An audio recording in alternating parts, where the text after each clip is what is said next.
ఈరోజు మేము ముందుకొచ్చేసా రామరావణ యుద్ధానికి ముహూర్తం పెట్టింది ఎవరు అనే కథతో.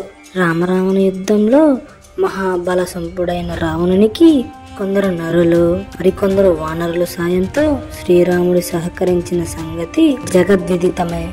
అయితే ఆ యుద్ధానికి ముహూర్తం పెట్టింది ఎవరో తెలుసా?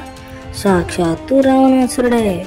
యుద్ధానికి తగిన ముహూర్తాన్ని నిర్ణయించడానికి ఉత్తమోత్తమ పురోహితుడెవరా అని విచారిస్తే రావణుడే అని తెలియడంతో ఆ రావణుడే తన ప్రత్యర్థి కావడం రాముణ్ణి ధర్మ సంకటంలో పడేసింది. చివరికి హనుమంతుడు, జాంబవంతుడు, అంగదుడు, సుగ్రీవులతో సుదీర్ఘ చర్చల అనంతరం రావణుడిని ముహూర్తం అడిగి తెలుసుకోవడం కోసం లక్ష్మణుడిని లంకా నగరానికి పంపాడు. లక్ష్మణుడు సరాసరి కొలువు తీరి ఉన్న రావణుని వద్దకెక్కి తాను వచ్చిన విషయాన్ని విన్నవించాడు. తనపై నమ్మకంతో యుద్ధానికి ముహూర్తం పెట్టుకోవాలనుకోవడం తనకెంతో ఆనందం కలిగించిందని చెప్పాడు. ఒక పురోహితుడిగా తన ధర్మాన్ని తాను నిష్పక్షపాతంగా నిర్వర్తిస్తానని సభాముఖంగా ప్రకటించాడు రావణుడు.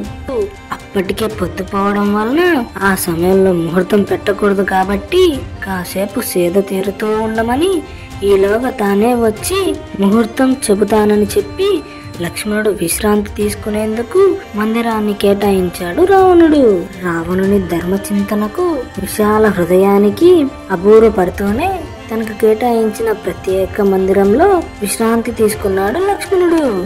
సరిగ్గా బ్రాహ్మణ ముహూర్తం సమయంలో పురోహితుని రూపంలో ఆ మందిరంలోకి అడుగుపెట్టి రావణుడు మొదట శివ పూజను ముగించి ఆ తర్వాత తాళపత్ర గ్రంథాలను పరిశీలించి యుద్ధంలో రాముడికి విజయం కలిగేందుకు అనువైన సుముహూర్తాన్ని నిర్ణయించాడు.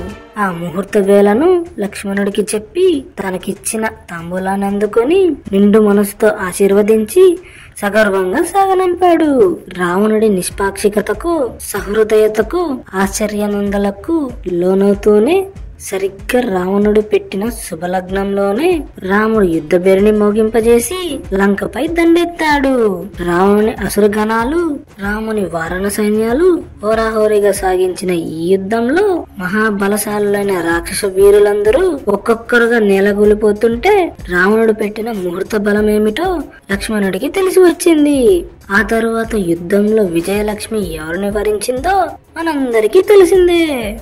బహుశా అప్పటి నుంచి తన చావుకు తానే ముహూర్తం పెట్టుకున్నాడు అనే సామెత పుట్టి ఉండొచ్చు.